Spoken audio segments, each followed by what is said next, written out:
Friends, இன்றைக்கி பார்த்தீங்களன்னா நம்ம எத்தனையோ வகையான லட்டெல்லாம் நாம் சாப்பிட்ருக்கோங்க. ஆனால் நம்மளுடைய ஃபேவரட் லட்டுன்னு பார்த்தாவே திருப்பதி லட்டு தாங்க. அந்த திருப்பதி லட்டை வீட்டில் சுலபமான முறையில் உங்களுக்கு தெளிவுபடுத்தும் வகையில் எப்படி செய்யுதுன்னு சொல்லிட்டு நம்ம பார்க்கலாங்க. ஏதாவது ஒரு மெஷர்மெண்ட் கப்பு எடுத்துக்கோங்க. இப்போ நான் இந்த கப்பை எடுத்திருக்கேன். இந்த கப்பால் அரை கப் அளவுக்கு அரிசி மாவு எடுத்திருக்கேங்க. அதை ஒரு மிக்சிங் பவுலில் நம்ம சேர்த்துக்கலாம். இப்போ எந்த அளவுக்கு அரிசி மாவு எடுத்துக்கிட்டிங்களோ அதே அளவுக்கு சர்க்கரை எடுத்துக்கலாங்க. இப்போ நம்ம அரை கப் அளவுக்கு அரிசி மாவும் அரை கப் அளவுக்கு சுகரும் ஆட் பண்ணியிருக்கோம். இப்போ ஒரு கப் அளவுக்கு காய்ச்சி ஆற வச்ச பால் சேர்த்துக்கலாங்க. சேர்த்துட்டு இந்த சர்க்கரை முழுமையாக கரையிற வரைக்கும் நம்ம கலந்து விட்டுக்கலாம். அளவுக்கு நம்ம கரைச்சி எடுத்துக்கிட்டோம். இப்போ இது கூடவே 2 கப் அளவுக்கு நம்ம கடலை மாவு சேர்த்துக்கலாங்க.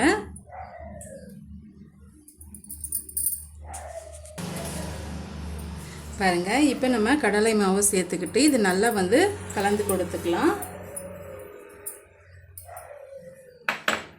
கரெக்டான அளவுக்கு நம்ம மெஷர் பண்ணி எடுக்கும்போது தான் நமக்கு ஒரு சூப்பரான லட்டு கிடைக்குங்க. ஃபஸ்ட்டு நம்ம கட்டிகள் இல்லாமல் கரைச்சி எடுத்துக்கலாங்க. இப்போ கொஞ்சம் கொஞ்சமாக நம்ம பால் சேர்த்து மிக்ஸ் பண்ணி விட்டுக்கலாம். ஏற்கனவே நம்ம 1 கப்பு அளவுக்கு நம்ம பால் சேர்த்துருக்கோம்.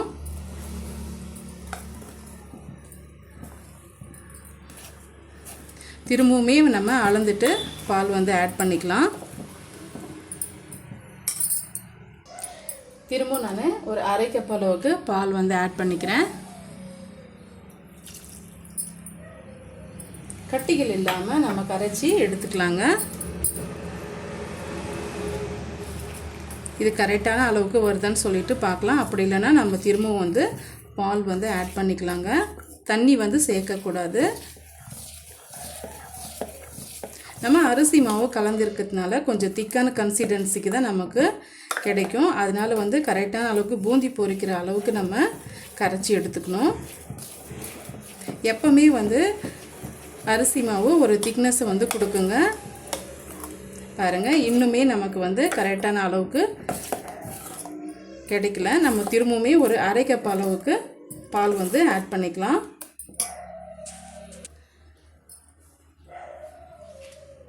காய்ச்சி ஆற வச்சுனா பால் தாங்க எடுத்துக்கணும். இப்போ திரும்பவும் ஒரு முறை நல்லா கலந்து விட்டுக்கலாம். ஆக மொத்தம் பார்த்திங்கன்னா நம்ம 2 கப் அளவுக்கு பால் நம்ம சேர்த்துருக்கோங்க. கொஞ்சம் கூட கட்டிகள் இருக்கக்கூடாது.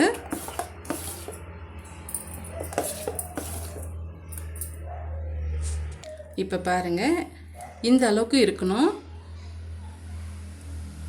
இப்போ நம்ம பாகு ரெடி பண்ணிடலாங்க.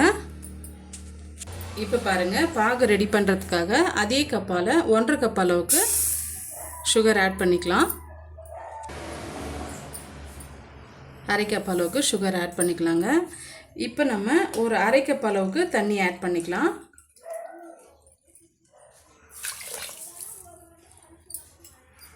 இப்போ ஹை ஃப்ளேமில் வச்சு ஒரு கம்பி பதம் வர வரைக்கும் இதை நம்ம கொதிக்க விட்டு எடுத்துக்கலாங்க. சர்க்கரை மூங்குற அளவுக்கு நீங்கள் தண்ணி சேர்த்துக்கிட்டிங்கன்னா கரெக்டாக இருக்கும். இப்போ இது நல்லா கொதிச்சு வரட்டுங்க. இப்போ சர்க்கரை பாகு நல்லா கொதிச்சு வருது. சர்க்கரை நல்லா முழுமையாக கரைஞ்சிட்டு இந்த ஸ்டேஜுக்கு வந்த பிறகு கைகளால் இது போல் நீங்கள் தொட்டு எடுத்து இது போல் நீங்கள் செய்து விட்டிங்களான்னா ஒரு கம்பி பதம் ஃபார்ம் ஆகிட்டு வரணுங்க. பாருங்கள், இது நல்லா கொதிச்சு வரணும். அவ்வளோதாங்க. இப்போ நம்ம ஸ்டவ் ஆஃப் பண்ணிடலாம். ஸ்டவ் ஆஃப் பண்ணிவிட்டு ஏலக்காய் எப்போவுமே தாராளமாக போடுவாங்க திருப்பதி லட்டில். நான் அதனால் 6-7 ஏலக்காவை நல்லா உடச்சிட்டு இதோடு நான் சேர்த்து விட்டுக்கிறேன். இது அப்படியே இருக்கட்டும். அவ்வளோதாங்க. இப்போ நம்ம பூந்தி பொரிக்க ஆரம்பிச்சிடலாம். ஒரு முறை நல்லா கலந்து விட்டுக்குங்க. அப்போ தான் அந்த வாசனை சர்க்கரை பாகில் முழுமையாக இறங்கும். இப்போ இது ஒரு மூடி போட்டு விட்டுக்கலாங்க. சூடு ஆறாமல் இருக்கணும். பூந்தி பொரிக்கிறதுக்காக நான் ரீஃபண்ட் ஆயில் நான் யூஸ் பண்ணியிருக்கேன். இது முழுக்க முழுக்க நீங்கள் நெய்யிலே கூட இந்த லட்டு செய்துக்கலாங்க. நெய்யோட ஃப்ளேவர் வந்து என் பிள்ளைங்களுக்கு பிடிக்காதுன்றதுனால நான் ரீஃபண்ட் ஆயிலில் வந்து நான் செய்கிறேன். நீங்கள் முழுமையாக ஆனால் திருப்பதி லட்டுனாவே நெய்யில் தான் வந்து செய்வாங்க. அப்படி உங்களுக்கு நெய்யோட ஃப்ளேவர் வேணும்னா இந்த ரீஃபண்ட் ஆயிலோட பாதி அளவு ரீஃபண்ட் ஆயிலும் பாதி அளவு நெய்யும் வந்து சேர்த்து நீங்கள் நல்லா கொதிக்க விட்டு பூந்தி பண்ணி எடுத்துக்கலாங்க. இப்போ பார்த்தீங்கன்னா ஆயில் நல்லா சூடாகிடுச்சு. மீடியமான ஹீட்டில் வச்சுக்கோங்க. இப்போ பூந்தி பொரிக்கிறதுக்காக நான் பூந்தி கரண்டி எடுத்து வச்சுருக்கேன். நல்லா வாஷ் பண்ணிவிட்டு தொடச்சிட்டு எடுத்து வச்சுருக்கேங்க. கொஞ்சம் கூட தண்ணிகள் வந்து இருக்கக்கூடாது. இப்போ நம்ம ஏற்கனவே கரைச்சி வச்சுருக்க மாவு வந்து ஒரு முறை கலந்து விட்டுக்கோங்க. இப்போ நம்ம அப்படியே வந்து சேர்த்து விட்டுடலாம். எதுவும் நம்ம செய்ய வேண்டிய அவசியமே இல்லைங்க.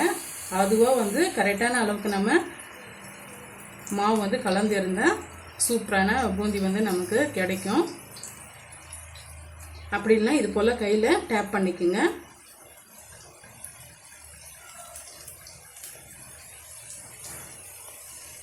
இப்போ ஹை ஃப்ளேமில் வச்சுக்கோங்க.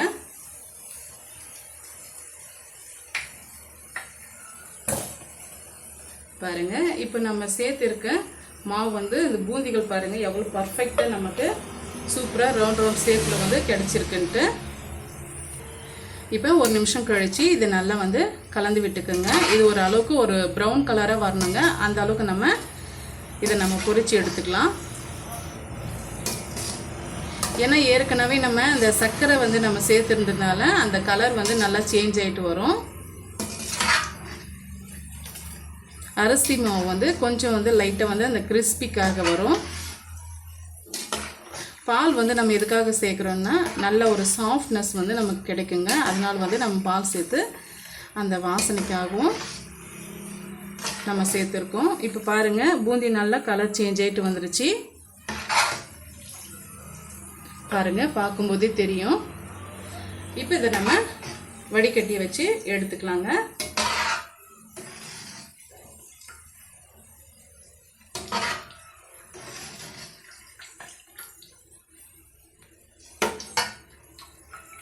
பாருங்கள், இப்போ நம்ம பூந்தி வந்து ரெடி ஆகிடுச்சு. இது வந்து நம்ம சுகர் பாகில் சேர்த்துக்கலாம். சுகர் பாகில் அப்படியே வந்து சேர்த்து விட்டுருங்க. சேர்த்து விட்டுட்டு மிக்ஸ் பண்ணி கொடுத்துக்குங்க. அதே மாதிரி ஒவ்வொரு முறையும் பூந்தி பொரிச்சிட்டு சுகர் பாகில் ஆட் பண்ணிக்கோங்க. ஆட் பண்ணிவிட்டு இது போல் நல்லா கலந்து விட்டுக்குங்க. அப்போ தான் அந்த பூந்தி வந்து அந்த சுகர் பாகை அப்சர்வ் பண்ணும். இதே போல் எல்லா பூந்திகளையும் சேர்த்துட்டு பிறகு என்ன செய்யுதுன்ட்டு நம்ம பார்க்கலாம். இப்போ நம்ம சேர்த்துருக்க சுகர் பாகு இந்த பூந்தியை வந்து நல்லா அப்சர்வ் பண்ணிடுச்சு. பாருங்கள், நல்லா உதிரியாக நமக்கு கிடச்சிருக்கு. இப்போ இந்த பாதி அளவுக்கு நம்ம மிக்ஸி சாரில் போட்டு நல்லா கொரப்பாக அரைச்சி எடுத்துகிட்டு வந்துடலாம். அப்போ தான் ஒரு பைண்டிங் வந்து நமக்கு கிடைக்குங்க. பாருங்கள், எவ்வளோ உதிரியாக பூ போல் நமக்கு பூந்தி வந்து கிடச்சிருக்கு. இப்போ இதை மிக்ஸி ஜாரில் போட்டு நம்ம அரைச்சி எடுத்துகிட்டு வந்துடலாங்க. இது போல் நான் அரைச்சி எடுத்துகிட்டு வந்துட்டேன். இப்போ பார்த்திங்களன்னா நம்ம இது மாதிரி பிடிச்சோம்னா கொஞ்சம் நல்லா வந்து அந்த பிடிப்பு வரணும். பாருங்கள், இது போல் இருக்கணும். இப்போ இதுக்கு கூட என்னென்ன பொருட்கள் வந்து நம்ம சேர்க்குறதுன்னு சொல்லிட்டு நம்ம பார்க்கலாங்க. 1 டீஸ்பூன் அளவுக்கு சின்ன கற்கண்டு நான் எடுத்து வச்சுருக்கேன். இதை வந்து சேர்த்துக்கலாம். இதை வந்து சேர்க்கும் போது ரொம்ப நல்லாயிருக்கும். டேஸ்ட் வந்து ரொம்பவே அருமையாக இருக்கும். இது கூட கொஞ்சமாக ஒரு சின்ன பச்சை கற்பூரம்.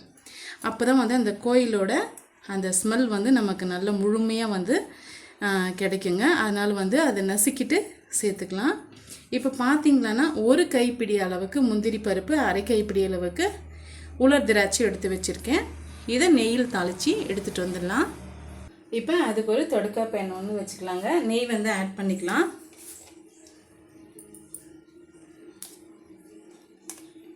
பாருங்கள், ஒரு 2 டீஸ்பூன் அளவுக்கு நெய் வந்து ஆட் பண்ணிக்கிட்டேன். நெய் வந்து நல்லா மெல்ட் ஆகிட்டு வரட்டும். பாருங்கள், நெய் நல்லா மெல்ட் ஆகிட்டு வந்துருச்சு. மீடியமான ஹீட்டில் வச்சுக்கோங்க. ஏன்னா நம்ம முந்திரி பருப்பு சேர்க்கும் போது டக்குன்னு வந்து கருகி போயிடும். அதனால் வந்து மீடியமான ஹீட்டில் வச்சுக்கோங்க. ஃபஸ்ட்டு நம்ம முந்திரி பருப்பை வந்து சேர்த்து விட்டுக்கலாம். ஓரளவுக்கு நல்லா வறுபட்டு வரட்டும். வறுபட்டு வந்த பிறகு நம்ம உலர் திராட்சை ஆட் பண்ணிக்கலாம். இப்போ இது கூடவே உலர் திராட்சை இப்போ கலர் நல்லா சேஞ்ச் ஆகிட்டு வந்துருச்சு பாருங்கள். ஸ்டவ் ஆஃப் பண்ணிடலாம். ஸ்டவ் ஆஃப் பண்ணிவிட்டு அப்படியே எடுத்து நம்ம லட்டில் ஊற்றி விட்டுடலாங்க. அப்படியே நம்ம சேர்த்து விட்டுடலாம். சேர்த்துட்டு கைகளால் ஃபஸ்ட்டு வந்து பிசைய வேண்டாங்க. ஏன்னா நெய் வந்து நம்ம சூடு பண்ணி நம்ம சேர்த்துருக்கோம், அதனால் கை வந்து பொத்து போயிடும். ஒரு முறை நல்லா இது போல் மிக்ஸ் பண்ணி விட்டுட்டு ஒரு 2 நிமிஷம் கழித்து நம்ம லட்டு பிடிக்க ஆரம்பிச்சிடலாங்க.